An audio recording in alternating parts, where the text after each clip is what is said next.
You have to be at a certain level in terms of profit. You need to be at around 1 to 2 million in profit. Most companies don't even know like how to get there. I wanted to sell my business in 10 years. What does it need to look like to be able to sell it? And you've seen that, right? You've seen like companies all the time that do like even $5 million company in revenue. They're still not, having enough to take home like that sack of goat. Yeah. Why is that? It's owner operated. So like if the owner's in the business, bro, if the owner leaves the business, let's say somebody buys it, the owner leaves, the business just plummets, bro. You take the main engine away, so to speak, and then the business kind of just slowly decays over time. And that's coming from like they didn't build out their brand, so like people aren't coming to them over time. They didn't charge the right prices. They didn't build out the marketing, and so it's just referral based. The owner's got to take the phone calls. They don't manage their books, bro. A lot of these companies don't track their books properly. Like even just being able to see like this is how much we've collected. This is what we got to pay in payroll. It's all messy. It's like sloppy under the hood. Yes, I've seen a lot of companies tell me that they just track on an Excel sheet. Yeah. How many companies do you think are tracking their marketing? Like how much they've spent versus how much they've made? Not many. Not many. And there's a reason why most of these companies don't grow. If you were to build the perfect company, right?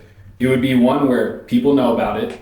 Like there's hype around it. There's clout around it. There's a brand, right? You'd want one where you have a great team. You're not doing everything. It's like you have a sales team.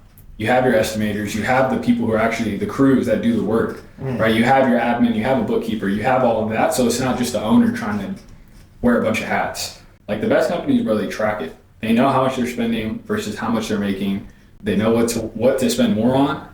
It's like a lot of these companies, they don't even track like if they close a bunch of projects, they don't ask the leads like, how'd you hear about us? So they really just know that like some of their customers come from like referrals, and then they really don't know where the rest comes from. So how do you grow that? It's like shooting, bro, but you're not tracking how many makes you're putting up. Yeah. It's like you're only I made more than I made yesterday. Like my shot's getting better. And that works to a degree. You're not knowing the percentages. I think Steph just shoots till he's like, he knows exactly the number he's trying to hit. And he's always raising it a little bit so that he gets better, you know what I'm saying? And that's how it needs to be. All you have to do to sell a company, a residential construction company for $10 million. So usually, once you get over $1 million in profit, it'll sell to 4 or 5x. So whatever you make in profit, it's called EBITDA. It'll sell for 4 or 5x. So if you can get your company to $2 million in profit, you'll be in the ballpark of like $8 to $12 million that you can sell it for. So think about it, you're a construction company, you're like, man, I need to make $2 million in profit. Now you can start to think like, how would I do that? What kind of employees would I need? What kind of jobs do I need? What kind of pricing is going to even get me there? What are the close rates like that we need? 10 $500,000 projects, that's $5 million, make $2 million in profit. You have to make it though for 3 years. You have to show that it's consistently made it. And ideally they want to know like, can you go on a vacation for 30 days? Can you leave for 30 days and the business continue to grow?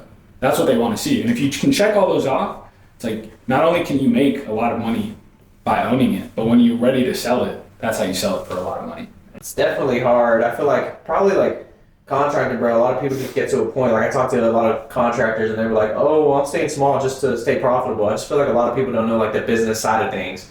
And they're just trying to meet with as many homeowners. They're trying to, get any type of job that they want, but they're not really looking at it long term. Like it's like, this is what I'm gonna do for my life. This is how I'm gonna stay profitable, and this is what I'm gonna do. But I feel like a lot of people just don't have the knowledge, bro. Like to be honest. Like if they were able to like talk to you and you'd be like, hey, like this is what you should do. You want to, help this business, and you want to give this to, your kids, to take over. Like I feel like a lot of companies aren't even like that. A lot of companies are going out of business, So I feel like, bro, the business side of things, like instead of just being like a general contractor, bro, you're legit a business owner, bro. And I feel like a lot of people, they don't know what's possible. You know what I'm saying? Like they're not thinking about, damn, I can sell this, company, because like, or you want to be doing it your whole life, or you want to sell it, like you said, for 8 to 10 million. If they're profiting like 2 million for X amount of years. It's funny, bro, you say that, because most of the reasons why a general construction business starts is there's somebody working for another company.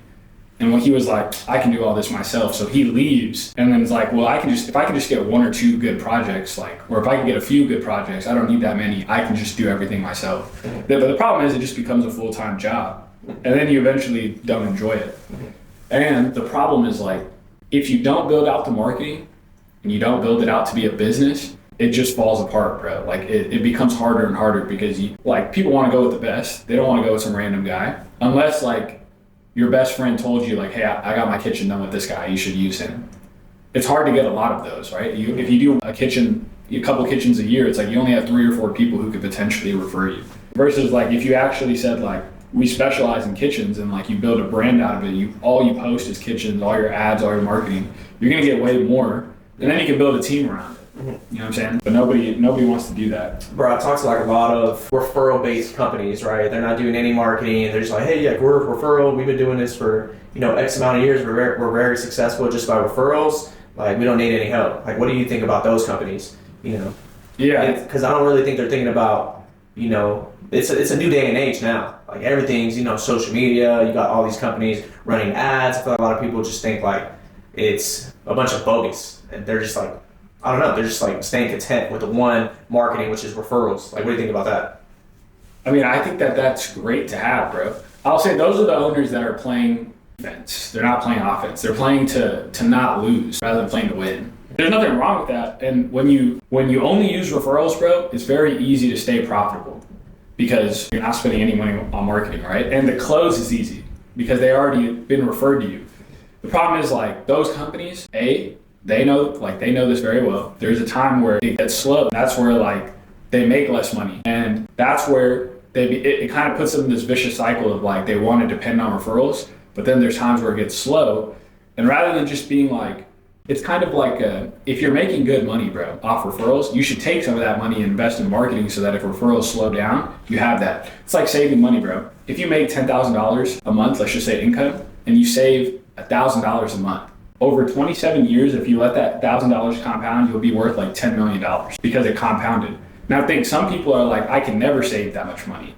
And so they're making good money, they're spending it, et cetera, but then, like they lose their job or something happens, right? And they stop making money and now they're trying to make more money, but they didn't have that asset building over time. You have a bunch of crops growing from the garden, but then you don't plant the next batch. So you take all the apples from the fucking tree, and then after you eat all the apples, there's nothing else because they didn't grow back.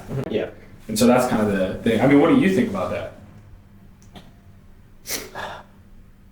I feel like as years start to go, I feel like, you only can live off referrals for so long until another company is just getting all these other leads. They build their own brand, and now all of a sudden there's a new sheriff in town.